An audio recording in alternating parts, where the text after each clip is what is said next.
நேத்து என்ன ப்ரோ வெளிய விஜய் மல்லையா போட்டிருந்த டி ஷர்ட் வித்துட்டு இருந்தாங்க பாத்தீங்களா?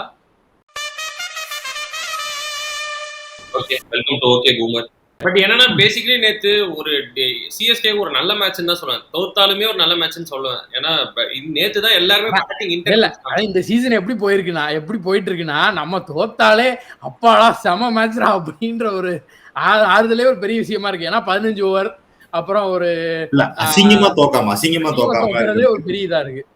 It was eventually it was CSK's match to lose at one point of run chaseல சிஎஸ்கே வந்து ஒரு இடத்துல வந்து சோக் பண்ணிட்டாங்க. சரி ஓகே மேஜர் டிஃபரன்ஸ் நம்ம சொல்லிடலாம். ஃபர்ஸ்ட் பவுலிங் எஃபெக்ட் பாத்தீங்கன்னா நம்ம ஃபர்ஸ்ட் பவுலிங்ல இருந்து வந்துடலாம்.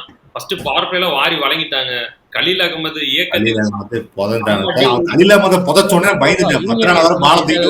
நீங்க இதெல்லாம் போக முன்னாடி நேத்திக்கு main reason for the loss was Dhoni. One of the bad worst days of Dhoni as a captain and a finisher on the pitch. என்னன்னா நம்ம வந்து பவுலிங்கில் நீங்கள் பார்த்தீங்கன்னா Sam Curran was having a good day. Khaleel Ahmed obviously was having a bad day. அவன்கிட்ட போயிட்டு 19th over கொடுத்தது மிகப்பெரிய பிளண்டர். இதை வந்து லைக் இதை வந்து நான் ஏன் இப்போ ஹைலைட் பண்ணேன்னா 2 விஷயம். ஒன்று வந்து தலை வந்து ஏற்கனவே என்னோட மிஸ்டேக்கு நான் வந்து ஃபினிஷ் பண்ணல அப்படின்னு சொல்லி அக்செப்ட் பண்ணிட்டாரு. ஆனால் அது மட்டுமே அவரோட மிஸ்டேக் இல்லை. நேற்றுக்கு இன்னொரு மிஸ்டேக் என்னன்னா பவுலிங் சேஞ்சஸ் செம மட்டம். கலீல் அகமது கொடுத்தது ஒரு மட்டமான டெசிஷன். 2வது இது தலையே போய் ஒத்துக்கிட்டாலும் நம்ம சேனல்ல வந்து ஒரு 4 பேர் கமெண்ட் போடுவாங்க, டேய் சூப்பர் மூட்டு கொடுக்குறீங்கடா, டேய் செம மூட்டு கொடுக்குறீங்கடா. நானே சொல்றேன், அதுக்கு தான் சொல்றேன், வேற எந்த ரீசனும் இல்லை. இதுக்காக தான் நான் சொல்றேன். பட் டெஃபினெட்லி அதான் reason. Like Khaleel Ahmed was obviously having a bad day bro. நேற்றுக்கு பவர் பிளேலையும் நல்லா போடல. 2 ஓவர்ஸ்ல 25-30 ரன்ஸ்லேயே ஏதோ இருந்தான். அப்போ வந்து திருப்பி 19th ஓவர் கொடுக்கறதுக்கு சாம் கரன் கொடுத்துருக்கலாம் நேற்றுக்கு டெஃபினெட்லி. இல்லை ப்ரோ நேற்று என்னன்னா அந்த ஃபர்ஸ்ட் சொல்லிடுறேன், நம்ம வந்து பவுலிங் பவர் பிளேல நிறைய லீக் பண்ணோம், ரன்ஸ் வந்து நிறைய லீக் பண்ணோம். பட் மிடில் ஓவர்ஸ் வந்து சரியான புல் பேக். ஆக்சுவலா பயங்கரமான புல் பேக். தோனி வந்துருவாங்க தெரிஞ்சு ஆல்மோஸ்ட் அந்த எவ்வளவு 159 நம்ம தான் வந்துச்சு 18 ஓவர்ஸ். ஏன்னா அவன் ஓப்பனிங் பார்ட்னர்ஷிப் கோலி அவனும் சேர்ந்து சம்மடி அடிச்சானுங்க. 2 பேரும் சேர்ந்து காட்டடி. அதுலயும் வந்து அந்த ஒரு டிராப் கேட்ச் ஆயிடுச்சு. அதுவும் நம்மளுக்கு தப்பா மாறிடுச்சு. யாரு அந்த ஜட்டு ஓடி போய் பிடிச்சத இதுல எப்படின்னு ஏறி அப்படின்னு சொல்லி தள்ளி விட்டான் பால. அதுக்கப்புறமேட்டு நம்ம பயங்கரமா I was thinking the target will be 250 அந்த மாதிரி போயிருவாங்கன்னு நினைச்சேன். பட் அது 159 கொண்டு வந்து நிறுத்தினப்ப அப்பதான் விநாயக் மாதிரி கலீல் அகமது ஓவர் கொடுத்தாங்க. அண்ட் இன்னொன்னு ஸ்பெஷல் அப்ரிசியேஷன் டு பத்திரனா. நேற்று திடீர் நல்லா போட ஆரம்பிச்சிட்டான். அந்த ஒரு ஆன் அண்ட் ஆஃப்ல இன்னைக்கு ஆன். அது வந்து ஆன் அண்ட் ஆஃப் பிளேயர்ல பத்திரானா வந்து நேற்றுக்கு நல்ல புல் பேக். 3 ஓவர்ல 15 ரன் தான் இருந்தான். அப்போ கலீல் அகமது வந்து ரொமாரியோ ஷெப்பர்ட ஃபார்ம் ஆக்கி விட்டு கடைசி ஓவர்ல 15 ரன். ரொமாரியோ ஷெப்பர்ட் வந்து ப்ரூட் பவர். ஆக்சுவலா அவன் அடிச்சது வந்து ஃபுல் ப்ரூட் பவர். அதுல அடிச்சுக்கிட்டே இருந்தான். பட் என்னன்னா அட்லீஸ்ட் ரைட் ஏரியாஸ்ல பவுல் பண்ணாங்கன்னு தெரியல. அவனோட ஹிட்டிங் ஆர்க்லயே போட்டுட்டு இருந்தாங்க. லென்த் பாலே அவனுக்கு கொடுக்கல. அவனுக்கு ஃபுல்லா அவனுக்கு ஸ்லாட்ல தான் கொடுத்தானுங்க. யாருக்கு ட்ரை பண்ணானான்னு தெரியல. பத்ரானா கலீல் அகமதும் அதே மாதிரி ட்ரை பண்ணானு தெரியல. லாஸ்ட் ஓவர் 15 ரன்ஸ் தான் ப்ரோ. அது கூட மேனேஜபிள் தான் ப்ரோ. 33 ரன்லாம் அநியாயம். அதாவது he was obviously not even like slip change பண்ணிட்டு இருக்கான். இல்ல என்னன்னா அவுட் சைட் ஆஃப் வந்து ட்ரை பண்ணிருக்கலாம். இவன் கலீல் அகமது வெயிட் போனாலும் பரவாயில்லன்னு அவுட் சைட் ஆஃப் பால வந்து அவுட் சைட் ஆஃப் யாக்கர் வந்து நிறைய ட்ரை பண்ணலாம். ஏன்னா அவன் ரீச் அவுட் பண்ணும். ஸோ அது எல்லாமே யோசிச்சு அவங்க பண்ணிருக்கலாம். பட் அதையும் மீறி அவங்க ஸ்லாட்ல அது இதுன்னு அவன் யாக்கர் கூட கன்வெர்ட் பண்ணிட்டு தான் இருந்தான். யாக்கரையும் ஃபுல்லர்ல அவனே மாத்திட்டு தான் இருந்தான். ஃபுல்லர்ல டெலிவரி யாக்கர் கன்வெர்ட் பண்றாங்க போது லென்த் போயிரும். என்ன ஒரு 1-2 6 போனாலும் நீ ஒரு எட்ஜ் பிடிக்கும், ஒரு கேட்ச் கிடைக்கும், ஏதோ ஒன்னு ஒரு சிங்கிள் ஒரு பால் சிங்கிள் கிடைச்சா கூட நீ மாறிடுவ, பிளேயர்ஸ் மாறிடும். அவங்களும் மிஸ்ஃபீல்டு பண்ணாங்க, நம்மளும் மிஸ்ஃபீல்டு பண்ணோம். அவங்களும் பேட்டிங் நல்லா ஆடினாங்க. ஃபர்ஸ்ட் ஓப்பனிங்ல நம்மளும் பேட்டிங் நல்லா ஆடணும். எங்க ரெண்டுமே டிஃபரன்ஸ்னா அவங்க டெத் பவுலிங்கும் நம்ம டெத் பவுலிங்கும். ஏன்னா அவங்க டெத் பவுலிங்ல சம புல் பேக். யாரு புவனேஸ்வர்லாம் வந்து நெயில் பண்ணிட்டு இருந்தான். யாக்கர்லாம் வந்து அக்யூரேட்டா போட்டான். அந்த யாரு சுயாஷும் வந்து ஒரு ஓவர் நல்லா போட்டான். என்ன கேட்டா சொடுக்கு பால் போட்டானுங்க எல்லாருமே. நம்மளால வெறியில இருந்தாலும் ஸ்லோவா போட்டுவிட்டு எல்லா விக்கெட் தூக்கிட்டான். தோனி எல்லா விக்கெட் நம்ம ட்ரை பண்ணவும் இல்ல அந்த அளவுக்கு. நம்மளால நான் என்ன கேக்குறேன்னா அவங்களும் கிரிக்கெட் தான் ஆடுறாங்க. நம்ம வந்து நம்ம கிட்ட வேரியேஷன் இருக்கிற ஒரு பவுலர் இல்ல. யாக்கர் தெளிவா போட ஒரு பவுலர் இல்ல. வைடு போட ஒரு பவுலரை வச்சுட்டு வேரியேஷன் இல்லாத பவுலரை வச்சுட்டு அவன் சொடுக்கு பால் போட்டானா, அவன் ஸ்லோ பால் போட்டு கரெக்டா பெர்ஃபார்ம் பண்றான். அவன் நமக்கு வந்து ஒண்ணு நீங்க ஸ்லோ பால் அடிக்கிற ஆளா இறக்கி விடணும். ஸ்லோ பால்ல வேரியேஷன் அடிக்க இறக்குற ஆளை அடிக்க விடணும் இல்லையா? நீங்க வந்து ஸ்லோ பால் வேரியேஷன் போடுற பவுலர் வச்சுக்கணும். ரெண்டுமே இல்லைன்னா டெத்ல அடி வாங்க தான் செய்வோம். இன்னொரு பேசிக்கலி இன்னொன்னு அதுக்கு மேல பெரிய முட்டாள்தனம் என்ன தெரியுங்களா? இந்த டெவால் பிரேவிஸும் இவனும் ஜட்டும் ஒரு முட்டாள்தனம் பண்ணானு தெரியுங்களா? அவுட் காமிச்சிட்டாங்க. அவுட் காமிச்சாலே பால் டெட். அது நாட் அவுட். அதுக்கப்புறம் அதாவது பட்டு 4 போன கூட தர மாட்டானுங்க. அவுட் காமிச்சதுக்கு அப்புறம் ஓடுறானுங்க, ரன் ஓடிட்டே இருக்கிறானு அவனுக்கு 1 hit. அதுக்கப்புறம் ஜட்டு இவனும் டிஸ்கஸ் வேற பண்றானுங்க. ஜட்டு வந்து அப்படியே வேணாம் இதுன்னு இழுக்கிறான். அவ்வளவு டைம் கழிச்சு அந்த ரிவ்யூ எடுத்து அம்பையர்ஸ் கால் தான் நினைக்கிறேன். அந்த பால் இல்ல அது இல்ல கோயிங் டவுன்ல இருக்கு. அது கோயிங் டவுன்ல இல்ல இல்ல அது மிஸ்ஸிங் காட்டிட்டாங்க. அது மிஸ்ஸிங் காட்டாங்க. பட் அம்பையர்ஸ் கால் நினைக்கிற டிசிஷன் இல்ல இல்ல இல்ல இல்ல இல்ல இல்ல இம்பாக்ட் தான் அம்பையர்ஸ் கால். அதுக்கப்புறம் ஹிட்டிங் வெளிய ஹிட்டிங் தி விக்கெட் கிரீன் தான் இருந்தது. அதான் பேசிக்கலி என்னன்னா அந்த முட்டாள்தனம் எதுக்கு இந்த ரூல்ஸ் எல்லாம் தெரியுமா தெரியுதா? இது காமிச்சிட்டான் அப்படி ரன் ஓடிட்டு இருக்கான். நிக்காம ஓடிட்டு இருக்கான். அதுல டைம் அங்கிருந்தே டைமர் கவுண்ட் ஸ்டார்ட் ஆயிரும். அது தெரியாம ஓடிட்டு இருக்கான். இல்ல ஆனா ரொம்ப நேரம் கழிச்சுதான் எடுத்தான். இதுக்கு நடுவுல இவனுங்க ஸ்டார் ஸ்போர்ட்ஸ்ல டைமர் காட்டலன்ட்டு ஏமாத்திட்டானுங்க அப்படின்னு. டே அவன் ரன் எல்லாம் ஓடி டிஸ்கஸ் பண்ணி எடுக்கிறதுக்குள்ள டைமர் முடிஞ்சிச்சா? இல்ல ஒருவேளை விக்கெட் காமிச்சது பாக்கலையா என்னன்னு எனக்கு புரியல. இல்ல என்ன கதைன்னு எனக்கு இதெல்லாம் வந்து ஓகே. ஒரு விக்கெட் தப்பா குடுக்கறது, ஒரு கேட்ச் விடுறது இதெல்லாம் கேம்ல நடக்கிறது தான். நான் என்ன சொல்றேன்னா இவனுங்க வந்து அவங்க டீமும் நேத்து RCB fielding was one of the worst I've ever seen இந்த என்டையர் சீசன். அதாவது ஆர்சிபி பண்ணதுல சிஎஸ்கே கம்பேர் பண்ண முடியாது. ஆர்சிபி பண்ணதுல one of the worst I've ever seen. போட்டு டிராப் பண்ணிட்டே இருக்கானுங்க. நமக்கு ஒரு 2-3 4 எல்லாம் கேட்ச் விட்டனாலதான் 4 வந்தது. மட்டமா ஃபீல்டிங் பண்றப்போ they are also having a bad day. நமக்கு ஒரு டெசிஷன் 2-3 டெசிஷன் தப்பா போகுது, அவங்க ஃபீல்டிங் யூஸ் பண்ணா இதெல்லாம் கேன்சல் ஆயிரும் bro. at the end of the day அவங்க வந்து they had better bowlers and they played better finishers and they played better. புரிஞ்சுக்கோங்க, yesterday Hazlewood was not available. நேத்து Hazlewood இருந்தா சொல்லி புரிஞ்சிருக்கும். Hazlewood இருந்தா and அவன் வந்து பெட்டரா பெர்ஃபார்ம் பண்றான். நம்மளுக்கு இல்ல எக்ஸாக்ட்லி நேத்து Hazlewood இருந்திருந்தா பெரிய லாஸ். இப்படி 2 ரன் 3 ரன்ல லாஸ் ஆயிட்டு டென்ஷன்லாம் ஆயிட்டு இருக்க மாட்டானுங்க. சோ என்னன்னா Hazlewood வந்து என்ன ஒரு power play and death bowler. ஃபர்ஸ்ட்லயும் கண்டெயின் பண்ணிடுவான், லாஸ்ட்லயும் கண்டெயின் பண்ணுவான். இப்ப புவி வந்து ஃபர்ஸ்ட் பவர் பிளேல ஆயுஷ் மாத்திரை பிரிச்சு மேஞ்சிட்டான் ஒரு ஓவர். அந்த ஓவர் தான் நமக்கு மொமெண்டமே ஸ்டார்ட் ஆகும். அந்த மாதிரி Hazlewood இருந்ததுதான் நடந்திருக்காது, நமக்கு மொமெண்டமே பில்ட் ஆயிருக்காது. ஆனா நேத்து ஆயுஷ் வந்து சூப்பர் பேட்டிங், அதை அப்ரிசியேட் பண்ணி அவனுக்கு செம்ம அடி ஆக்சுவலா பாத்தீங்கன்னா ஆயுஷ் அவுட் ஆனதுக்கு அப்புறம் தான் சிஎஸ்கே மேட்ச் நம்ம பக்கம் திரும்பவே இல்லை. அவன் ஆயுஷ் அடிக்க மேட்ச் சுத்தமா அவனுக்கு ஆர்சிபி கண்ட்ரோல்லே இல்லை. ஆயுஷ் அங்க கிரவுண்ட்ல இருந்த வரைக்கும் மேட்ச் சிஎஸ்கே கையில அழகா நின்றுச்சு. அவன் அவுட் ஆனா அதுக்கப்புறம் எவனுக்குமே கை வரல. And again special appreciation to Jaddu. ஏன்னா ஜட்டு நேற்று வந்து நம்ம எல்லா டைமும் நிறைய குறை சொல்லியிருக்கோம். In terms of intent, in terms of hitting ability, இது எல்லாமே குறை சொல்லியிருக்கோம். நேற்று ஜட்டு வந்து நல்ல ஃபைட் பேக், நல்ல இன்டென்ட், தைரியமா அடிச்சாப்ல. இந்த மாதிரி தான் நம்ம எதிர்பார்க்கிறோம். இப்படி ஆனா தான் நம்ம பேட்டிங் ஆல்ரவுண்டர் அவர் நம்ம சொல்ல முடியும். இல்லைன்னா பவுலிங் இல்லைன்னா இந்த கியூட் இன்னிங்ஸ் ஆடிட்டு இருப்பாரு. நேற்று நல்லா அடிச்சாரு. ஆனா நான் ஜட்டு ஒத்துக்க மாட்டேன். ஜட்டு முட்டை நான் ஒத்துக்கவே மாட்டேன். ஒரு பேட்ஸ்மேன் வந்து பவர் பிளேக்குள்ளேயே வந்துட்டாரு கிரீஸ்க்கு, ஓகேவா? லாஸ்ட் வரைக்கும் நிக்கிறாரு, 20th ஓவர் வரைக்கும் நிக்கிறாரு. 5 விக்கெட் தான் போயிருக்கு. லாஸ்ட் 4 ஓவர் 10 ரன் ரேட் தான் ரெக்வயர்டு, 6 of 3 தான் required at the end of the day. இத கன்வெர்ட் பண்ணாம நீங்க நின்னு இன்டென்ட் காட்டி என்ன சாதிக்கிறீங்க? இல்ல ப்ரோ, நான் என்ன சொல்றேன், அந்த டெத்ல எல்லாமே உழைப்பிட்டாங்க, இல்லன்னு சொல்ல வரல. அந்த டெத்ல அந்த நீங்க இந்த ஒரு T20 ஃபைனல்ல நம்ம ஆடுவோம் தெரியுங்களா, ஸ்ரீலங்கா கூட. ஸ்ரீலங்கா 24 யுவராஜ் தோனி தடவிட்டு போட்டு அந்த மாதிரி நம்ம வந்து திணற விட்டாங்க அந்த டெத்ல. அதுல யாரையுமே நம்ம கம்ப்ளைண்ட் பண்ண முடியாதுன்னு ஒரு பக்கம் வச்சுக்கோங்களேன். பட் இருந்தாலும் அந்த மிடில் ஸ்டார்டிங்ல இருந்து மிடில் ஓவர்ஸ் வரைக்கும் அவனும் ஆயுஷும் நல்ல இன்டென்ட். இல்ல ஜெனரலி ஜடேஜா வந்து நல்ல இன்டென்ட் ப்ரோ, நான் அதெல்லாம் ஒத்துக்கிறேன். ஜடேஜா வந்து ஆயுஷ் ஒரு 6 அடிச்சா பாத்தீங்கன்னா 109 மீட்டர், என்ன அடி 109 மீட்டர். அப்புறமேட்டு நேத்து வந்து அவனோட கண்ட்ரோல் காமிச்சாங்க, 90% கண்ட்ரோல் அவனோட ஷாட்ஸ் எல்லாமே. ஜட்டு வந்து ஒரு மாதிரி இதாதான் வந்திருக்கான். But it was actually bowling effort which stop தம். அதாவது இவனா ஜட்டு அவனாவே நிறுத்திடுவான். நீங்க நல்ல பால் போட தேவையில்ல, நானே கண்ட்ரோல் பண்ணுவேன், நானே ஸ்ட்ரைக் ரேட்டை குறைச்சிக்குவான். இந்த டைம் பவுலர் வந்து அவனை கண்டெயின் பண்ணிருக்காங்க. அதுதான் வந்து ஜட்டு வந்து நல்ல இன்டென்ட் மிடில் ஓவர். ஆயுஷ் இருந்த வரைக்கும் சூப்பரா இருந்தான் ப்ரோ. பேசிக்கலி என்ன பிரச்சனைனா இவனுங்க யாருமே இந்த யாக்கர் போட்டா ஸ்லோ பால் போட்டா அந்த இன்னோவேஷனே பண்ண மாட்டாங்க. இப்போ ரொமாரியோ ஷெப்பர்ட்லாம் யாக்கரை கன்வெர்ட் பண்றான்ற மாதிரி இவனுங்க வந்து ஒரு ஃபுட் ஒர்க் இல்ல, தூபேட்டே இல்ல ஜடேஜாட்ட இல்ல, 2 பேருமே ஃபுட் ஒர்க் கிடையாது. ஒரு யாக்கரை வந்து ஒரு ஸ்விட்ச் ஹிட் பண்ணலாம், ஏதோ ஒண்ணு பண்ணலாம் அப்படின்ற ஒரு இன்னோவேஷனே இல்லாம ஃபுல் டைம் நீங்க கிரீஸ்ல என்ன பண்ண போறீங்க?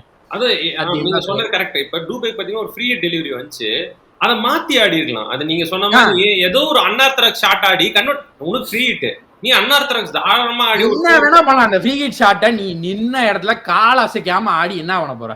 அவன் இறங்கவே மாட்டானே, அவன் என்னைக்கு அப்படி ஆடி இருக்கான், அவனுக்கு பழக்க வழக்கமா இருக்கு. அதான் பேசிக்கலி நம்மகிட்ட பேட்டிங் கேப்பபிலிட்டி அவ்வளவுதான், இவங்களோட கெப்பாசிட்டியே இவ்வளவுதான் பேசிக்கலி.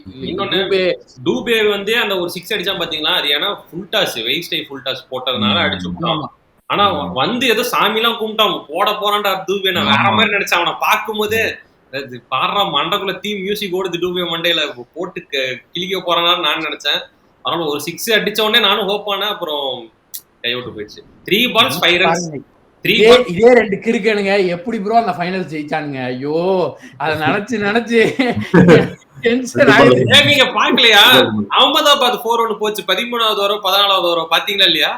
அந்த ஃபைனல்ஸ் 4 நீங்க கவுன்சில யாராச்சு அதே 4-1 அது ஒண்ணுதான் எனக்கு அந்த மேட்ச்லயே எனக்கு அது ஒண்ணு நினைச்சா சந்தோஷமா இருந்துச்சு. அப்படியே அந்த பிளாஷ்பேக்கு நான் போய் அந்த மெமரிக்கு போய் 2025ல ஒரு பால் சந்தோஷமா இருந்தா அந்த 4 பார்த்தா நான் சந்தோஷமா இருந்தேன். ஜடேஜா 2 டவுன் எக்ஸ்பெரிமெண்ட் பத்தி டவுட் இருக்கு ப்ரோ. இப்போ ஜடேஜா வந்து இன்டர்நேஷனல் T20 ரிட்டையர்டு பிளேயர், ஓகேங்களா?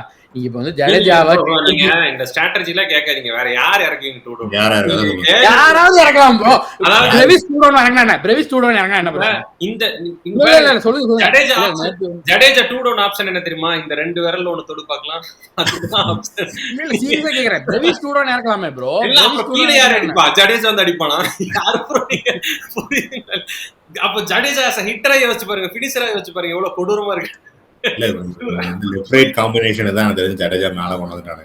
இல்ல இப்ப ஜடேஜா மேல கொடுத்து இன்டென்ட் கொடுத்ததுதான் இப்ப கரெக்டா. மேல கொடுத்து இன்டென்ட் ஆட சொன்னதான் ஆப்ஷன். நீங்க ஜடேஜா பிரவிஸ் இடத்துல நீங்க யோசிச்சு பாருங்க. வந்து 12 எக்கானமி ஜட்டு பேட்டிங் வேணா அந்த பிரேம்ஜி மாதிரி பேட்டை சுத்திட்டு வரும். இப்ப நல்லா ட்ரெயின் ஆகி 2 டவுன்ல இறங்கிட்டான். இந்த சீசன்ல ஒரு 5 மேட்ச் 2 டவுன்ல இறங்கி இப்பதான் ட்ரெயின் ஆயிருக்கான். கொஞ்சம் இன்னும் 2 மேட்ச் தான் இருக்கு, சீசன் முடிஞ்சு. இப்ப போயிட்டு தம்பி ODI டெஸ்டும் ஒரு 10 மாசம் ஆடிட்டு திருப்பி அடுத்த வருஷம் வருவான். நம்ம திருப்பி அடுத்த வருஷம் ஃபர்ஸ்ட்ல இருந்து 2 டவுன் இறங்கி பேட்டிங் ட்ரைனிங் கொடுக்கலாம். ஜட்டு வந்து நான் வந்து இப்படி டக்குன்னு அந்த கட்சி மரம் தெரியுங்களா, நான் எப்பயுமே ஒரு ஜட்டு ஃபேன் அப்படின்றேன் இப்ப. ஏன்னா நேத்து அந்த மாதிரி அடிச்சா எனக்கு பிடிச்சிருந்துச்சு. ஒரு நேத்து நான் ஜட்டு அடிச்சேன், நான் ஓப்பன்லி சொல்றேன். ஜட்டு நேத்து அண்ணா சூப்பரா பிடிச்சிருச்சு. என்னன்னா சொல்றேன், இல்ல ஜட்டு ஸ்கோரை வச்சு ஸ்கேம் பண்ணிடுவான் ப்ரோ. இன்னும் 2 வருஷத்துக்கு 2 டவுன் இறங்குவான் ப்ரோ. நான் ஒண்ணு புரிஞ்சுவேன், ஜட்டு ஒருத்தனை பொறுத்த வரைக்கும் எபிலிட்டி பிரச்சனை இல்ல, இன்டென்ட் பிரச்சனை. சாணி மாதிரி வந்து ஆடிட்டு இருப்பான். இப்போ வந்து இன்டென்ட் காமிச்சானா சரி ஒன்னு அடிப்பான் அவுட் ஆயிடுவான். இந்த அப்ரோச் மட்டும் தான் இருக்கணும், இதை மாத்திக்க கூடாது. எனக்கு என்னன்னா இந்த மைண்ட் செட் மாத்திக்காம இருந்தா சரி. அவன் டெஸ்ட் ஆடட்டும், ODI ஆகட்டும், என்ன வேணா ஆகட்டும், படுதலி அவுட் ஆயிட்டு கூட போட்டோம். பட் வந்து நம்மளுக்கு நான் சொல்லிட்டு இருந்தேன், ஒரு சீனியர் பிளேயர் ஃபாஸ்ட் இன்னிங்ஸ் ஆடுறது இல்ல, உத்தப்பா ராயுடு அந்த மாதிரி ஆள் இல்லைன்னா அந்த இடத்தையா ஜட்டு ஃபில் பண்ணலாம் அட்லீஸ்ட். ஏன்னா ஜட்டு as a finisher என்னால நினைச்சு பார்க்க முடியும். ரொம்ப சங்கடமா இருக்கு அதெல்லாம். எஸ்டர்டேஸ் மேட்ச் ஜட்டு வாஸ் வேற எதுவும் சொல்ல முடியல. But at end of the day அவனால சுத்தமா ஃபினிஷ் பண்ண முடியல. யாக்கரு ஸ்லோ பால் எதையுமே பிக் பண்ண முடியல அவனால, அதான் உண்மை. இன்னொன்னே 2-3 லோ ஃபுல் டாஸ் மிஸ் பண்ணிட்டாங்க. ஆக்சுவலா ஃபுல் டாஸ் எல்லாம் மிஸ் பண்ணிட்டாங்க. நிறைய லோ ஃபுல் டாஸ் நம்ம ஆளு ஒருத்தர் பெருசா ஒரு லோ ஃபுல் டாஸ் மிஸ் பண்ணி கால்ல வாங்கினாரு. தோனி இந்த season as a finisher like ஒரு 4 மேட்ச் போயிருச்சு, ஃபினிஷ் ஆயிருச்சு. எனக்கு பேசிக்கலி வந்து LSC மேட்ச் ஃபினிஷ் பண்ணதுக்கு அப்புறமா MIல கன்வெர்ட் பண்ணல, சரி அது கூட பும்ரான்னு நான் விட்டுட்டேன். அதுக்கப்புறம் ஹர்ஷல் பட்டேல்டி யாஷ் தயால்டி 2 தடவை வாங்கியிருக்காரு போன வருஷத்துல. நீங்க பாத்தீங்கன்னா இதுக்கு மேல like at this point it means that okay Dhoni already spin ஆட முடியல, அதனாலதான் சுரேஷ் சர்மா கொண்டு வராங்கன்னா ஒரு வேரியேஷன் இருக்கிற ஒரு பவுலிங் வேரியேஷன் போற ஒரு ஸ்லோ வேரியேஷன் போற ஒரு பவுலரையும் பிக்கப் பண்ண முடியலன்னா அவ்வளவுதான் ப்ரோ, ஃபினிஷிங் எபிலிட்டி இல்ல, அதான் உண்மை. இல்ல நீங்க ஃபர்ஸ்ட் எடுத்தோன்னு சொன்னீங்களா தோனியோடது அந்த ஃபினிஷ் பண்ணாத மட்டும் தப்பு இல்ல, அவர் பவுலிங் ரொட்டேட் பண்ண மட்டும் தப்பு, அது மட்டும் தப்பு இல்ல, அவர் இந்த வருஷம் வந்ததே தப்பு. அவர் போன வருஷம் வந்ததே தப்பு. 2023ல கப்ப ஜெயிச்சோமா கிளம்பணும். அதுல நடுவுல ஒருத்தன் தான் ட்ரெண்ட் ஆயிட்டு இருக்கு ப்ரோ. இந்த ஓகே நம்ம சிஎஸ்கே ஃபேன் ஒருத்தன் தான். ஓகே நானும் அந்த வீடியோலாம் லைக் பண்ணேன். என்னடா இது 2010 என் தலைவன் இங்க சவுத் ஆப்பிரிக்கா இந்த கதை 15 வருஷம் ஆகுதுடா. அதெல்லாம் எங்களுக்கு தெரியல. இதான் பேசிக்கலி நாஸ்டால்ஜியா தான் ப்ரோ. நாஸ்டால்ஜியாலே நான் 2010 சவுத் ஆப்பிரிக்காக்காரன் கண்ணோட கண் பார்த்தான். இந்த டைலாக்ல இவன் பேசுறது இல்ல அதை விட இவன் ஒருத்தன் பார்த்து ஆஹா இவனை விட்டோம்னா கப்பெல்லாம் அடிச்சிருவான். லெகசி எல்லாம் டச்சே பண்ண முடியாது ஓகேங்களா. லெகசி எல்லாமே இருக்கு. பட் ஆனா இப்போ நீங்க லெகசி ஓகே, நீ பஞ்சாப்ட தோத்துட்டு வெளியே சொல்றதுக்கு என்ன சம்பந்தம் எனக்கு புரியல. அதுவும் சுயாஷ் சர்மா ஓவர்ல கண்டிப்பா ஒரு அட்டாக் பண்ணிருக்கோம், ஒரு பவுண்டரி 2 பவுண்டரி அட்டாக் பண்ணிருக்கணும். அதான் சொல்றேன். அந்த டேக் த டீப் மென்டாலிட்டி இருக்கு இவங்களுக்கு. லாஸ்ட் 4 ஓவர் 40 ரன் தான் வேணும். ஒன்னும் பெரிய ரன் ரேட்லாம் இல்ல, எல்லாம் ஃபினிஷ் பண்ண வேண்டிய மேட்ச் தான். டெவால் நின்றுதானே வைங்களா, சத்தியமா ஒரு மிச்சருக்கு மாதிரி அடிச்சிருப்பாங்க. அந்த பையன் அவன்கிட்ட ஒரு மைண்ட் செட் இருக்கு. ஆக்சுவலா அவன் ஃபீல்ட்ல எல்லா ஃபீல்ட் ஒரு கேட்ச் புடிச்சான் பாத்தீங்களா, செம்மையா புடிச்சான். ஆக்சுவலா எனக்கு டெவால் அந்த கேட்ச் தான் ப்ரோ பிரேக் த்ரூ இல்லையா, ஃபர்ஸ்ட் கேட்ச் அதானே. ஆமா ஆமா ஆமா. என்னன்னா எனக்கு வந்து இப்ப I have some hope on Dewald will like stay for long time with CSK. நல்லவேளை ஹூடா இறங்கல. நடுவுல ஒரு மீம் பார்த்தேன், அஸ்வின் பேடப் பண்ணிட்டு நிக்கிற மாதிரி பத்திரானா பாக்குற மாதிரி. இவனே ஒரு ப்ராப்ளம்.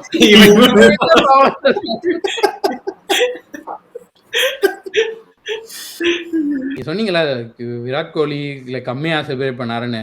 இந்த லைக் நிஜமால இந்த சீசன் மாசான டிரான்ஸ்ஃபர்மேஷன் ஆளு சான்ஸே இல்ல. செம்மையா கன்வர்ட் பண்ணிட்டான் ப்ரோ. நான் வந்து இதே இப்போ வந்து அந்த T20 ஸ்குவாட் செலக்ஷன் வீடியோல இப்போ திருப்பி அதே இன்னொரு T20 ஸ்குவாட் செலக்ஷன் வீடியோ இருந்தா நான் விராட் கோலி எடுத்தே ஆகணும்னு நான் பேசுவேன். அந்த லெவலுக்கு எஸ் சேஞ்ச் திஸ் கேம். பயங்கரமா அடாப்ட் ஆயிட்டான் ப்ரோ. கேம் வேற மாதிரி ஆடுறான் ப்ரோ. ஸ்பின் இது எதுவுமே பார்க்க மாட்டான். ஸ்ட்ரைட்டா ஸ்ட்ரைக் ரேட் 150 தான் மினிமம், which is அதாவது that is why he is the greatest batsman of all time. என்னன்னா சொம்படிச்சிரீங்க, உங்களுக்கு கேப் கிடைச்சா நான் என் தலைவர் ரோஹித்துக்கு நான் சொம்படிப்பேன். சும்மா கிராஃப் ஏறிட்டு போறான், நீங்க உடனே அவனுக்கு இது பண்ணிடுவீங்க. என் தலைவன் அவர்தான். என் தலைவன் ரோஹித் 5 கப் வச்சது நான் என்ன நடந்து என்ன பிரோஜனம். அந்த ரோஹித் சர்மா எப்படி தெரியுங்களா, இந்த போக்கிரி படத்துல ஒரு சீன் வரும் தெரியுங்களா, ஆனந்தராஜ போய் பிரகாஷ் ராஜ் பார்ப்பான், நீ மசில்ஸ் எடுப்ப தண்டால் எடுப்ப ஆனா நான் கன் எடுத்து சுட்டுட்டு போயிட்டு. அந்த மாதிரி என் தலைவன் வந்து அசால்ட்டா வந்து 5 கப் அடிச்சு போயிட்டே இருப்பான். நீங்க உடனே நடுவுல போட்டு விட்டுருவீங்க கோடிக்கு. இங்க அதான் ப்ரோ, கிரவுண்டுக்குள்ள நீங்க பண்ற லூசுத்தனத்தை தான் எனக்கு பிடிக்காது. மத்தபடி பேட்டிங்லாம் பார்க்க பிடிக்கும், அவ்வளவுதான். அப்புறம் இன்னொன்னு, நேத்து என்ன ப்ரோ வெளியே விஜய் மல்லையா போட்டிருந்த டி ஷர்ட் வித்துட்டு இருந்தாங்க பாத்தீங்களா? ஆமா விஜய் மல்லையா டி ஷர்ட். ஏன்னா உங்க ஓனர் டி ஷர்ட்ல இருக்கு. பேண்டர் ப்ரோ, அதெல்லாம் லைக் ஃபுட்பால்லாம் வேற லெவல்ல நடக்கும். இதெல்லாம் ஓகே ஜாலி தான். அதுவும் நம்ம ஜெயில போய் இருந்தவங்க தானே. இல்ல இவனுங்களுக்கு பெட்டிங்க்கும் ஃபிக்சிங்க்கும் வித்தியாசம் தெரியாம பேசிட்டு இருக்காங்க. அதெல்லாம் கரெக்ட் தான். நம்ம ஆளுக்கு நம்ம ஓனருக்கு கொஞ்சம் கூதி கொழுப்பு இருக்குல்ல. என்ன ப்ரோ, நம்ம ஓனருக்கு கூதி கொழுப்பு இருக்குல்ல. ஓனர் நாடு விட்டே நாடு ஓடி போயிட்டான். இந்த ஓனர்காரன் எல்லாம் பேசலாமா? வேற நீ பேசலாமா? நீ பேச முடியுமா? ஓனர் அங்க பிரதர் கல்ல உடைச்சிட்டு இருக்காரு யூகேல. நீ வந்து ஃபண்டமெண்டலி திரும்பி சொல்ல வரேன், இந்த மேட்ச் எனக்கு உண்மையாவே பிடிச்சிருக்கு. ஏன்னா நான் யோசிச்சது என்ன, சரி தர்மடி வாங்குவாங்க அப்படின்னு தான் நினைச்சேன். ஃபர்ஸ்ட் பேட்டிங் ஒரு 250 அடிச்சிருவான். நம்பாலு இவன் top order collapse, Jaddu cute innings, அப்புறம் கிளைம் கியூட் இன்னிங்ஸ், டூபே ஒரு தடவல், அப்புறமேட்டு கடைசியா தான் வந்தார் விநாயக் மாதிரி இவரு தீபக் கூட. அவர் வந்து 20 பால் 21 ரன்ஸ். அதை வேற ஃபிளமிங் வந்துட்டு இல்ல ஹி பெர்ஃபார்ம் டீசென்ட்லின்னு வேற அதுக்கப்புறம் போஸ்ட் மேட்ச்ல பேசுவாரு. இதெல்லாம் தான் நடக்கும். தலை வந்து ஒரு 3 6 25 ஆஃப் 14 டார்கெட் வந்து 60 ரன்ஸ் ஆஃப் 10 பால்ஸ் இருக்கும். It went very close. But CSK கூட won the match. பட் இருக்கட்டும், இந்த சீசன்ல we snatched defeat from the jaws of victory. நேத்திக்கலாம் நான் வந்து என்னடா இவனுங்க இன்னும் ஃபக் அப் பண்ணலையே, என்னடா இவனுங்க சொதப்பாம ஆடிட்டு இருக்கானுங்கன்னு நினைச்சிட்டே இருந்தேன். கரெக்டா சொதப்புனானுங்க கடைசி 4 ஓவர் சொதப்புனானுங்க. But okay. பட் ஆனா இல்ல ப்ரோ எனக்கு என்ன கேட்டா இன்னொன்னு சொல்றேன் ப்ரோ, இந்த வருஷம் வுட்டன் ஸ்பூன் வாங்கட்டும் ப்ரோ. தப்பி தவறி ஜெயிச்சிட்டா கூட ஸ்டீஃபன் ஃபிளமிங் நான் சொன்ன பாத்தீங்களா இது நல்ல ஸ்குவாட் தான் அப்படின்ட்டுருவான். வாங்கட்டும். ஜெயிக்க இந்த மாதிரி அசிங்கத்து மேல ஜெயிக்கிறதுக்குலாம் வாய்ப்பே இல்ல. தப்பி தவறி கியூ போட்டான்னு வைங்களேன், இதை வச்சே ஓட்டுவான் ப்ரோ. நாங்க குவாலிஃபை ஆயிட்டோம்ப்பா, அதான் எங்க எய்ம், இதுக்கு மேல எனக்கு வேணாம் அப்படின்றத வச்சே ஓட்டுவான். ஷூ போடாம இந்த டைம் உட்டன் ஸ்பூன் வாங்குறாங்களா இல்லையா, ஏற்கனவே எக்ஸ்போஸ் ஆயிருச்சு, ஃபுல்லா எக்ஸ்போஸ் ஆயிருச்சு. ஸோ அட்லீஸ்ட் இந்த இந்த இந்த இதுல இருந்து நமக்கு கிடைச்சது ஆயுஷ், பிரவிஷ், இவனுங்கெல்லாம் எடுத்துட்டு பொறுக்கி போட்டுட்டு அடுத்த சீசன் போலாம். 100 அமடு அவ்வளவுதான், 3 பேர் தான் இருக்கானுங்க எனக்கு தெரிஞ்சு. கேக் ரசீது தூக்கிட்டு வந்தாரு செய்யது. ப்ரோ நேத்திக்கு சின்ன சாமியில இயக்கம் தான் செம ஃபைல். இயக்கத்தை பத்தி மட்டும் பேசாதீங்க. நேத்திக்கு கலில போட்டு ஊன்றான், அவன் க்ளூலெஸ் ஆயிட்டான் ப்ரோ. திடீர்னு அரௌண்ட் வரான், திடீர்னு ஓவர் வரான், என்னமா போறான் ப்ரோ. அவன் நீ எப்படி போற சொல்றேன், நீங்க சாம் கரன் கொடுத்தீங்கன்னா அவனுக்கு இதே வர்ஸ்ட் கேஸ் 30,000 தான் ப்ரோ கொடுத்துருப்பான். இல்ல அதை கூட அதிகமா கொடுத்துருப்பான். என்ன தெரியுங்களா பிரச்சனை? ஐடியலி என்னன்னா, சரி அவன் ஒரு இத்தனை நாள் டெட் போலிங் போட்டான், சாம் கரன் போட்டு 30 ரன் கொடுத்துருந்தான்னு வைங்களேன், நம்மளாம் சேர்ந்து ஏன் கலிலுக்கே கொடுத்துருக்கலாம், அடி வாங்கினான், பவர் பிளேல அடி விழுந்துருச்சு, டெத் நல்லா தான் போட்டிருப்பான் அப்படின்னு நம்ம சொல்லியிருப்போம். ஸோ அது நம்ம எதுவுமே சொல்ல முடியாது அந்த காலை. பிகாஸ் அவன் இத்தனை நாள கோ டு பவுலர். நீங்க யோசிச்சு பாருங்க, சாம் கரன் கொடுத்தா நம்மளுக்கு கருக்குன்னு இருந்திருக்கும். என்னடா இவன் வரல. கரெக்ட் தான், அந்த ஃபீல்டுல இந்த டிசிஷன்லாம் எடுக்கிறது நம்ம இப்போ அப்புறமா உட்காந்து பத்திரனா நான் நல்லா பண்ணான், பட் நீ செஞ்ச பாவத்துக்குலாம் இது அவ்வளவு பெரிய பரிகாரம் கிடையாது, இன்னும் நிறைய பரிகாரம் தேட வேண்டியது இருக்கு. இன்னொன்னு இல்ல இங்க பத்திரானாலாம் என்ன தைரியத்துல குறை சொல்றீங்கன்னே எனக்கு தெரியல. கிளக்கி உங்களை சொல்ல, நானு சிஎஸ்கே ஃபேன்ஸ் எல்லாம் சொல்றேன். இப்போ தீபக் கூட குறை சொல்றீங்க, திரிபாதியை குறை சொல்றீங்கன்னா ஓகே, ஏன்னா தண்டமா இருக்கானுங்க, வேற ஆப்ஷன் இருக்கு. நமக்கு அஸ்வினை குறை சொல்றீங்கன்னா ஓகே, நமக்கு வேற காம்பினேஷன் இருக்கு. நீங்க பத்திரானாவை குறை சொல்லிட்டு யாரு ஒரு இருக்கான் ப்ரோ. நேதன் எலிஸ் பேட்டிங்கும் டீசென்ட் ஆடுவான் ப்ரோ. நான் நிஜமாலுமே சொல்றேன், பத்திரனா இன்னைக்கு நல்லா போட்டானா, அவன் பெரிய ஸ்கேம் பண்றான். ஒரு மேட்ச் ரொம்ப கொடூரமா போடுறான், ஒரு மேட்ச் ரொம்ப நல்லா போடுறான். எனக்கு கேட்டா நேதன் எலிஸும் பத்திரனாவும் ஏதோ ஒரு காம்பினேஷன்ல உள்ள மட்டும் வந்துட்டாங்க. நான் 2 பேத்தையும் 1-on-1 இல்ல, இதுக்கு மேல நேதன் எலிஸ் சும்மா தான் கொடுத்துப்பாங்க. நல்ல பவுலர் ஆக்சுவலா. நேதன் எலிஸ் கரெக்ட் தான். Nathan Ellis BBL winning captain. Death சூப்பரா போடும் ப்ரோ. அவன் எதுக்கு பெஞ்ச் அடுத்த சாண்டனரா அவனை மாத்தி உட்கார வச்சிருக்காங்க ப்ரோ. அவன் நான் சொல்றேன் டீசெண்டா பெர்ஃபார்ம் பண்ணுவான், ட்ரை பண்ணி பார்க்கலாம். இது இப்ப திருப்பி பத்திரன் அவ்வளவுதான் செட் ஆயிருவான். எனக்கு தெரிஞ்சு கடைசி சான்ஸ் கொடுத்துருப்பானுங்க, நல்லா வேற போட்டான், நமக்கு முடிச்சு. நேத்தன் எலிஸ் ஒண்ணும் இல்ல, அவ்வளவுதான். 2 வீடியோ தான் இருக்கா, இன்னும் 2 வீடியோ தான் இருக்கா. இல்ல போ, பிளே ஆஃப் எல்லாம் போடலாம், ஜாலியா இருக்கும். இனிமே நம்ம போல இனிமேண்டா நமக்கு ஜாலியா. 2023 2024ல Dhoni as a last 2-3 over finisher செம மாசா ஃபினிஷ் பண்ணுவான் நிறைய மேட்ச். ஆனா 2025ல அதுவும் மிஸ்ஸிங். சோ இல்ல ப்ரோ, நான் சொல்றேன், இல்ல ப்ரோ, நான் நீங்க சொல்றது ஓகே, நீங்க தோனி குறை சொல்றீங்க. நான் ஒரு பாயிண்ட் சொல்றேன் பாருங்க. தோனி பண்ண வேண்டியதெல்லாம் பண்ணி சாதிச்சு முடிச்சிட்டாரு. ஆமா, நான் சொல்றேன் 2023 அவருக்கு ஒரு வாட்ச் அவுட் சீசன் தான். ரொம்ப வருஷமாவே அவர் கொஞ்சம் ஒரு ஸ்லைட் இதுதான். 2022 2023 தான் அந்த கடைசி 2 ஓவர் மட்டும் அடிக்கிற ஸ்டேஜுக்கு வந்துட்டாரு.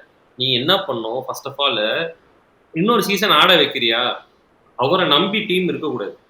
ஒரு லெஜெண்டுக்கு நீ ஒரு சென்ட் ஆஃப் கொடுக்குறனா எல்லாமே செட் பண்ணி வச்சு இந்தா தல சும்மா 2 பால் ஜாலியா ஆடு அப்படிங்கிற மாதிரி ஒரு டீம் நீ செட் பண்ண. ஆஸ் அ மேனேஜ்மெண்ட் என்ன பண்ணும், நீ ஒரு லெஜெண்டா ஆட வைக்கிற, அவருக்கு டைம் முடிஞ்சிச்சுன்னு தெரியுது, இதுக்கு மேல அவரால் அவர் ஆக்டிவ் கிரிக்கெட்ல கிடையாது, அவர் போகணும், அவருக்குன்னு ஒரு மரியாதை செலுத்தணும்னா நீ என்ன பண்ணும், டீம் பக்காவா செட் பண்ணும். அப்படியே பயங்கரமான ஹிட்டர் நீ செட் பண்ணி கடைசி சும்மா ஒரு 2 பால் இருந்தா தான் நீ ஃபார்மாலிட்டி கடையெல்லாம் கை தட்டுட்டோம் அப்படின்னு சொல்ற மாதிரி ஒரு டீம் செட் பண்ணி தோனி கையில கொடுக்கணும், இல்ல தோனி ஆட வைக்கணும். என்ன பண்ணாங்க, தூக்கி கேப்டன்சியை கொடுத்து இதை பண்ணி பினிஷிங். இல்ல அதான் சொல்றேன், அதாவது இவங்க மேனேஜ்மெண்ட் தான் ப்ரோ நம்மளோட பெரிய மிகப்பெரிய வீக்னஸ். நம்ம ஃபிளமிங்க திட்டலாம், யாரை வேணா திட்டலாம், ஆனா அது என்ன தெரியும், மேனேஜ்மெண்ட் தான். நீங்க பாத்தீங்கன்னா 2018 to 2021ல இந்த டேடிஸ் ஆர்மி சீனியர் பிளேயர்ஸ்ன்ற ஸ்ட்ராட்டஜி ஒர்க் ஆயிருச்சு. அப்போ புடிச்சிட்டானுங்க, அப்போ புடிச்சு இந்தியன் கோரை பில்டே பண்ணல ப்ரோ. பேசிக்கலி இதான் நான் ஏற்கனவே சொன்னதுதான். இப்போ மும்பை பாத்தீங்கன்னா, இப்போ ஹர்திக் பாண்டியா கையில இன்ஜுரி ஆச்சுன்னா சூரியகுமார் யாதவ் கேப்டன்சி பண்ணுவான், அடுத்து பும்ரா பண்ணுவான், அடுத்து திலக் பண்ணுவான். அவனுங்க அந்த இந்தியன் பேஸே அப்படி பில்ட் பண்ணி வச்சிருக்காங்க. அதெல்லாம் நீங்க ஃப்ரெஷ் டேலண்ட்க்கு ட்ரை பண்ணி ட்ரையல் கொடுத்தாதான் அவங்களால அதை பில்ட் பண்ண முடியும். சுத்தமா பில்ட் பண்ணல. ருத்ராஜ் கையில இன்ஜுரி ஆயிடுச்சா, ஓகே தலை இருக்காருல, தலை பார்த்துப்பாரு, வாங்க தலை இந்த பாயிண்ட் என்ன சொல்ல வரேன்னா, அட்லீஸ்ட் நீங்க ஜெயிக்கிறீங்களோ இல்லையோ, அந்த தோனிக்குன்னு அந்த லெகசி இருக்கு பாத்தீங்களா, அவர் போறப்போ ஒரு லெகசி இருக்கணும் பாத்தீங்களா, அதுக்காகவாச்சும் நீங்க ஒரு நல்ல டீம் எடுத்துருந்துருக்கலாம். ஒரு நல்ல டீம் எடுத்து சும்மா நீ ஆடுதல 2 பால் இந்த பினிஷ் பண்றப்ப நீ போய் இறங்க பாட்டு போடுறோம், நீ 2 பால் அடி அப்படிங்கிற மாதிரிதான் அவங்க ஒரு டீம் பில்ட் பண்ணிடணும். வெரி இர்ரெஸ்பான்சிபிள் 15 இல்ல இல்ல இது எல்லாமே விடுங்க ப்ரோ, இது எல்லாமே விடுங்க. விக்கெட் கீப்பிங் வந்து 20 ஓவர் நிக்க வேண்டிய ஒரு சீரியஸா நிக்க வேண்டிய ஒரு டாஸ்க்கு 43 வயசு கை. அவருக்கு ஏற்கனவே முட்டி வலி முட்டி ஆபரேஷன்லாம் நடந்திருக்கு. இவரை மட்டும் நம்பிட்டு ஒரு மெகா ஆக்ஷன்ல போயிருக்கானுங்க ப்ரோ. மெகா ஆக்ஷன் முடிச்சுட்டு வந்துட்டானுங்க. ரீப்ளேஸ்மெண்ட் யாருன்னு கேட்டா வன்ஷ் பேட்டியா. எவ்வளவு ஒரு மட்டமான ஸ்ட்ராட்டஜி. இது என்னன்னா தோனி அதாவது என்ன புரியுதுங்களா, தோனியோட இன்க்ளூஷன். தோனி வெறும் 4 கோடி தான் எடுத்திருக்கீங்க. He didn't disrupt the auction money also. Auction money டிஸ்டர்பே பண்ணல. இருக்கு போங்க, பட்ஜெட் அப்படியே இருக்கு. சூப்பரா ஒரு டீம் ரெடி பண்ணி சும்மா ஒரு டைம் இம்பாக்ட் பிளேயரா ஆட வச்சிருக்கலாம் ப்ரோ.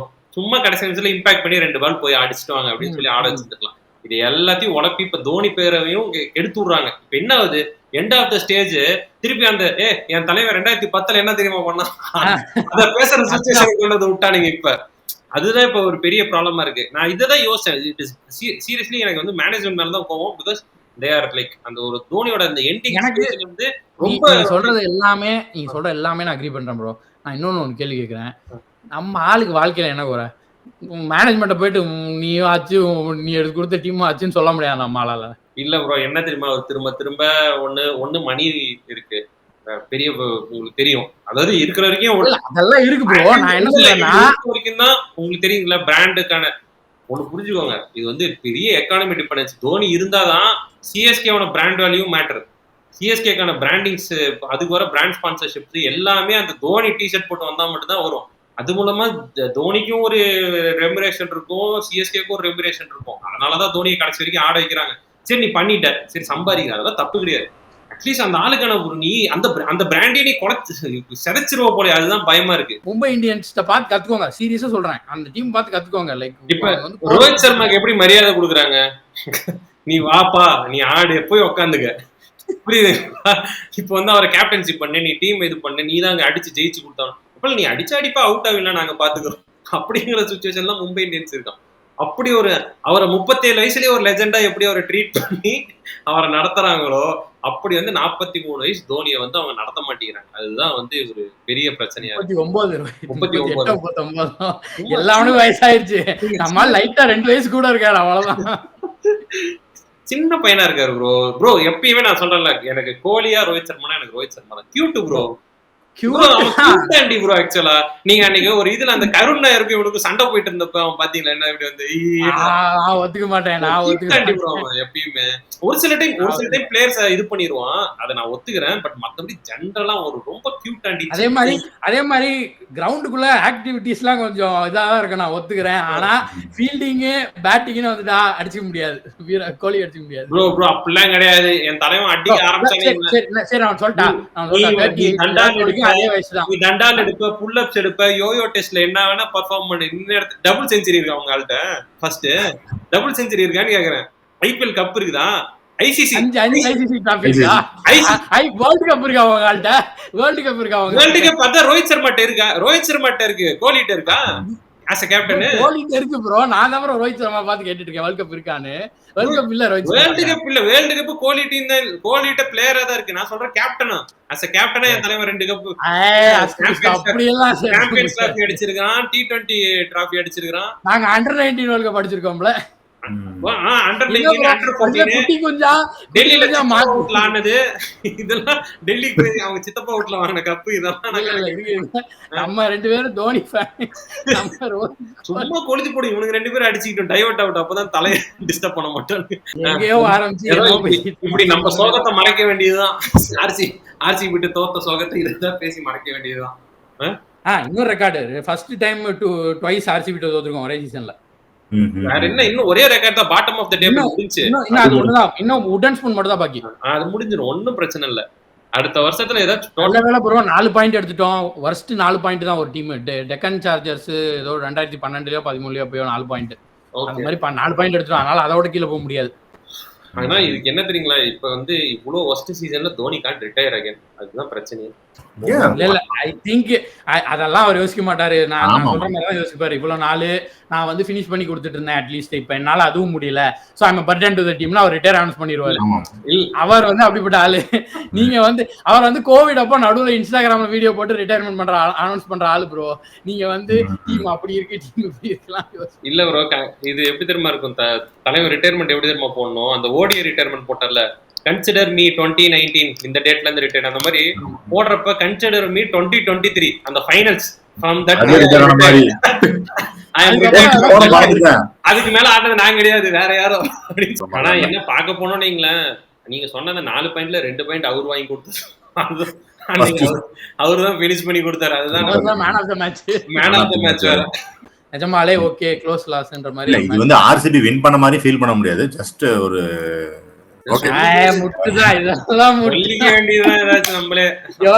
இந்த ஃபீலிங்க்லாம் 2 பாயிண்ட் கொடுக்க மாட்டான். 2 பாயிண்ட் அவன் என்ன தெரியுமா, ஆர்சிபி வின் பண்ண மாதிரிலாம் நினைக்க மாட்டான். ஏன்னா நம்ம பாட்டம்ல இருக்கோம், இவனை அடிச்சதெல்லாம் ஒரு அடியா வாங்கலாம். பீடாக் அப்ரிசியேஷன் சொல்லணும். நம்ம ஆளு பத்திரனா கரெக்டா கால் அவுட் பண்ணாரு ப்ரோ. இல்ல ப்ரோ, பத்திரனா எல்லாருமே கால் அவுட் பண்ணிட்டாங்க. அது ஒரு பெரிய விஷயம் கிடையாது. அன்னைக்கு வினோத் சொன்னா பாத்தீங்களா, சவுத் ஆப்பிரிக்கா டோர்னமெண்ட்ல 4 ஓவர் 70 ரன் கொடுத்துட்டு இருக்கான். ஆக்சுவலா அதுக்கு இது எவ்வளவு பரவாயில்லதான். 4 ஓவர் 45 அவன் ஃபார்முக்கு வந்திருக்கான்னு அர்த்தம். அதாவது இது வந்து அது ஒன்றும் பெரிய அனாலிசிஸ் எல்லாம் கிடையாது, ஸ்டாட்ஸ் பார்த்தா தெரியும். எனக்கு என்ன பார்த்தா நீ சொல்லாத சொல்லிப்போம் அப்படிங்கறத. இல்ல அப்படி சொல்ல என்ன சொல்றேன்னா, அவர் சொன்னது என்னன்னா, அவர் இவ்வளவு கெப்பாசிட்டிக்கு இவ்வளவு ரூபா தான் வர்த்தாம. லைக் நீங்க வந்து நிறைய ரூபா கொடுத்து உங்களோட மெயின் பவுலரா தூக்கிட்டு போறீங்க அப்படின்றது. அப்ப அவ்வளவு பேசுறவன் ஏன் அஸ்வினை பேசல? நீ பேசு, நியாயம் தான் அதெல்லாம். நீ அஸ்வினை பேசி ஆனஸ்ட் ராஜ் சொல்றல, நீ அதெல்லாம் அப்ரிசியேஷன் பண்ணலான்னு பார்த்தா நம்ம உக்ரத்துக்கு போயிட்டா. ஆனஸ்ட் ராஜ்ன்னு நான் அவன் அஸ்வினை பத்தி கிழிச்சானா, அஸ்வினிக்கு இவ்வளவு ரேட் வர்த்தா, இதெல்லாம் நீ வாயத்தாந்து பேச வேண்டியதானே? அப்போ நீ மூடிட்டுரு, நீ பயாஸ்டர்னா மூடிட்டுரு ப்ரோ. நீ எதுக்கு வைப்பான் பீடாகளுக்கு நீங்க தேவலாம சும்மா ஒரு ஒரு கேப்ல நீ எதுக்கு பீடாகளுக்கு பார்த்தாலே எனக்கு காண்டாவது. நடுவுல சரி விடுங்க ப்ரோ, மிட் சீசன்ல வந்து என்ன சொன்னா 100 எதுக்கு எடுத்தீங்கன்னு கேட்டான். அதெல்லாம் சொல்லுங்க ப்ரோ. அது எதுக்கு அஸ்வின் பிளாட்டா? அஸ்வின் நான் முதல்லயே சொன்னேனே, ஒரே ஒரு கிரெடிட் கொடுக்கலாம்னா அதுக்கு இது கொடுக்கலாம் அப்படின்னு சொன்னேன். அஸ்வின் சேனல்ல இருந்து salary கொடுக்குறாங்க வீடியோ போடுறதுக்கு. அப்புறம் யாருக்கு நீங்க வேலை பார்க்குற கம்பெனிக்கு பண்ணாம அப்புறம் எப்படி சம்பளம் வரும்? தலை நம்மளுக்கு 1 ரூபா கூட கொடுக்கலங்கிறது எனக்கு காண்டா இருக்கு. ஐயோ கொடுத்தோலையா இல்ல, அவர் கொடுத்திருந்தாருன்னா இன்னும் நம்ம உறிஞ்சிருப்போம். நம்ம இப்ப கொஞ்சமாச்சு அவரையும் கிரிட்டிசைஸ் பண்ணிட்டு இருக்கோம். இல்ல ப்ரோ, நியூட்ரலா பேசுற மாதிரியே உரியலாம் நம்ம, புரியுங்களா? 1 ரூபா கொடுக்க மாட்டேங்கிறான் தலை. எவ்வளவு கோடி வச்சிருப்பான். அந்த ரீபாக் பேட்டை கொடுத்தாலும் நான் ஏதாவது ஏலத்துல விட்டா சம்பாதிப்பேன். அவ்வளவுதான் வேணாம் ப்ரோ. என்னை கூப்பிட்டு ஒரு செல்ஃபி எடுத்து சொல்லுங்க ப்ரோ, 4 வீடியோக்கு வந்து சேவ் பண்ணிட்டு போவேன் சொல்லி. இப்ப நான் போய் இது பண்ணதால என் ஃபேன்ஸ் எல்லாம் பாத்துவேன். ஃபேன்ஸ் யார் பாத்துக்கிறது? காசு அனுப்பு ஃபர்ஸ்ட். அவன் வச்சிருக்கிறல்ல. இல்ல இவ்வளவு நாள் கப்பு கொடுத்துட்டு இருந்தாரு, அந்த விசுவாசத்துல பண்ணிட்டு இருந்தோம். இப்ப உடன் ஸ்பூனுக்கு எல்லாம் பண்ண முடியாது தலை. ஒரு அமௌண்ட் டிங் அப்படின்னு சொல்லி வந்துச்சுன்னா பரவாயில்ல. ஆப்ஷன் உங்களுக்கு எது செலக்ட் பண்ணுவீங்க? பட்டன் செலக்ட் பண்ற மாதிரி நீங்க ஃபர்ஸ்ட் செலக்ட் பண்ணுங்க. Mi 6th cup, RCB first cup. Hypothetical question சொல்லுங்க. ஃபைனல்ஸ் இல்ல, ஆர்சிபி ஃபர்ஸ்ட் கப் வாங்கிச்சுனா ரொம்ப நம்மளால தாங்க முடியாது சார். அது வந்து அவங்க ஆடுற ஆட்டம்ல எம்ஐ 6 நீங்க இப்படி கூட யோசிச்சு பாருங்க. ஆனா இன்னொரு ஆங்கிள் சொல்றேன், ஏதோ ஒரு ஜென்மத்துல வாங்க தான் போறோம் ஃபர்ஸ்ட் கப். இப்படியே வாங்காம எனக்கு ஆர்சிபி ஃபர்ஸ்ட் கப் தான் பெட்டர்னு தோணுது. ஏதோ ஒரு இடத்துல வாங்க தான் போறோம். ஆனா இல்ல எப்பயோ ஒரு தடவை வாங்க தான் போற செய்வான். ஆனா 6th கப் போயிடுச்சுன்னா நம்ம பீட் பண்றதுக்கு ரொம்ப நாள் ஆகும். இல்ல இல்லாதப்ப வாங்கிட்டா ஓகே. எனக்கு என்ன தெரியுங்களா, எம்ஐ 6th கப் வாங்கட்டும், அப்பதான் இவனுக்கு இன்னும் சொரணும். இல்ல இதுக்கு மேல ப்ரோ. இல்ல ப்ரோ, நான் சொல்றேன் கேளுங்க. அந்த விஜய் அஜித் மாதிரிதான். விஜய் டவுன் ஆனா அஜித்தும் மேல வரணும். அஜித் 2 பேர் இருந்தா மட்டும்தான் அந்த ஒரு ஃபைட் இருந்துகிட்டே இருக்கிறது தான் 2 பேர்ட்டு பெட்டர் கண்டென்ட் வரும் பாத்தீங்களா? அந்த மாதிரி இப்போ வந்து எம்ஐ படுத்தது சரியில்லை ப்ரோ. ரொம்ப வருஷம் ஆச்சு கப் அடிச்சான். 6th கப் அடிச்சுதான் அவன். அப்பதான் இவனுக்கு கேட்சப் பண்றதுக்கு ஏதாவது ஒன்று பண்ணி ஆவான். ரொம்ப ஈர்க்குது அந்த லாஜிக். ஆனா நீங்க சொல்ற இன்னொரு லாஜிக், ஆர்சிபி என்னைக்கா ஒரு நாள் கப் அடிப்பான். ஆனா அடிச்சாலும் அவன் கவுண்ட் 1 தான். அதை வச்சு நம்ம கொஞ்சம் வருஷம் குளிர் காயலாம். அதுக்காக நம்ம டீம் ஃபிக்ஸ் பண்ற வரைக்கும் கொஞ்சம் நல்லா போகும். அதுக்காக வேற ஒன்றும் இல்லை. இல்ல உங்க ஆப்ஷன் சொல்லுங்க. நீங்க என்ன ஆர்சிபி ஃபர்ஸ்ட் கப்பா எம்ஐ 6th கப்பா? நான் ஆர்சிபி ஃபர்ஸ்ட் கப். நீங்க நான் எம்ஐ தான், எம்ஐ 6 கப். நானும் எம்ஐ 6th கப் தான். அதெல்லாம் ஆர்சிபி ஜெயிக்காம இருக்க போற கிடையாது, ஏதோ ஒரு கப் அடிக்க தான் போறானுங்க.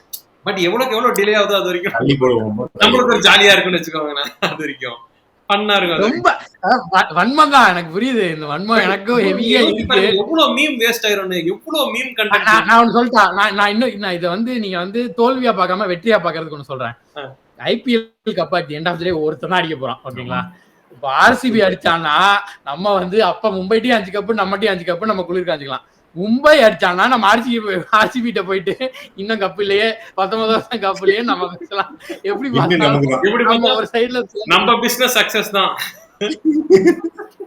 நம்ம பிசினஸ் ஃபெயிலியர் ஆயிடுச்சு, நம்ம வேற பிசினஸ்ல சக்சஸ் ஆக ட்ரை பண்ணிட்டு இருக்கோம். இல்ல எனக்கு என்னன்னா, ஆர்சிபி ஜெயிச்சானா நிறைய மீம் கண்டென்ட்கள் பாத்தீங்கன்னா மிஸ் ஆகும் ப்ரோ. அந்த லாலிபாப்பு, இந்த இது அது இது எப்ப பார்த்தாலும் அது வந்து ஒரு ஒரு மீம் கண்டென்ட், ஒரு மீம் ஃபேக்டரி. நம்ம அந்த மீம்ங்கிற ஒரு ஒரு இண்டஸ்ட்ரியே கீழே விழுந்துரும். ஷேர்ஸ் எல்லாம் வந்து ஒரு 20% டிராப் ஆயிரும், புரிஞ்சுக்கோங்க. நீங்க சூப்பரா ஜோக்கானானுங்க ப்ரோ. சிஎஸ்கேட்ட மிடில் ஓவர்ல செம மட்டை, அத்தனை மிஸ்ஃபீல்டு, சரியான ஜோக்கா. அதாவது சிஎஸ்கே ஒரு மட்டமான டீம்ங்கிறதுனாலதான் ஜெயிச்சானுங்க இன்னைக்கு. இதே எம்ஐனா தூக்கி போட்டு மிதிச்சு போயிட்டே இருந்துருமா இன்னைக்கெல்லாம். நம்ம ஹோப் பண்ணாலும் ஆர்சிபின்ற ஒருத்தர் நல்லா ஆடணும்ல, அது நடக்குதான். நீங்க ஃபர்ஸ்ட் பாருங்க. அப்படியே இப்ப எப்படி தெரியுமா, என்ன வெங்கட்சாமி கடல் அளவு சோகத்துல மனசுல வச்சுக்கிட்டு நீ பாட்டுக்கு ஜாலியா இருக்கேங்கிற மாதிரி நம்ம சிஎஸ்கே பிரச்சனை எல்லாம் மறந்துட்டு அப்படியே இப்ப ஆர்சிபி எம்ஐ. ஆமா ப்ரோ, அப்படியே நம்ம இல்ல இனிமே இங்க பாருங்க, சிஎஸ்கே அவன் டீமை மாத்தினாலும் பரவாயில்ல, அவன் அதே பிளேயிங் லெவல்ல எடுத்து போயிட்டு இருக்கான். நம்ம சிஎஸ்கே ரிவ்யூ பண்றதுக்கு நீங்க நம்ம அப்படியே ஸ்லோவா பிவட் பண்ணிட்டு பிளே ஆஃப் ஃபைனல்னு போயிட்டோம்னா நல்லா பிளே ஆஃப் வீடியோ போடலாம். வந்தவங்க எல்லாத்துக்கும் நன்றி ப்ரோ. பை.